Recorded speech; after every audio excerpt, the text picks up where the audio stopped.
YCP నిందలు మోపడం దారుణమని మంత్రి ఆనం రామనారాయణ రెడ్డి అన్నారు. తిరుమలను అపవిత్రం చేయాలన్న ఏకైక ఎజెండాతో వైసీపీ నాయకులు చూస్తున్నారు. సిపిఐ నాయకులు నారాయణ గోశాలను సందర్శించి అక్కడ ఎలాంటి సమస్య లేదని చెప్పారు. భూమన ఒక నాస్తికుడు 2 సార్లు టీటీడీ చైర్మన్ గా చేసి టీటీడీ నిధులను గోల్మాల్ చేశాడు. టీటీడీని అడ్డు పెట్టుకుని 100 కోట్లు దోచేశాడు. నోరు లేని గోవులపై రాజకీయాలు చేయడం భూమన సిగ్గులేనితనానికి నిదర్శనమని మంత్రి ఆనం విమర్శించారు. స్వామివారి తొలిమెట్టుపై తల వంచి భూమన క్షమాపణ చెప్పాలని ఆనం సూచించారు. వాళ్ళు ప్రయత్నం అంతా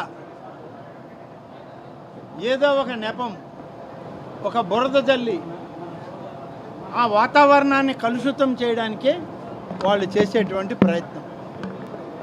బ్రహ్మోత్సవాల సమయంలో ఒక రకమైన నిందలు వేశారు, ముక్కోటి ఏకాదశి నాడు మరొక రకంగా, నిన్న అందరికీ ఆరాధ్యుడైనటువంటి కోదండరామస్వామి కళ్యాణం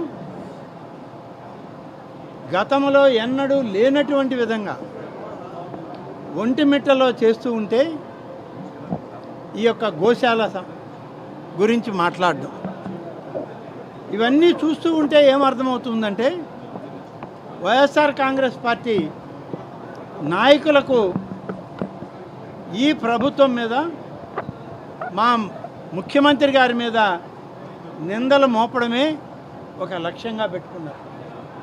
దానివల్ల ఫలితాలు ఏమీ లేవు. నిన్ననే మా పార్టీ కాదు, మాకు ఎలాంటి అలయన్సులు లేవు, సిపిఐ పార్టీ జాతీయ నాయకులు నారాయణ గారు గోశాలకు వెళ్ళారు. వారు ఏం చెప్పారు మీరు అందరూ విన్నారు. ఎలాంటి ఇబ్బందులు లేవు, సజావుగా సాగుతూ ఉంది గోశాల. తిరుపతిలో గోశాలపై రాజకీయ రగడ కొనసాగుతుంది.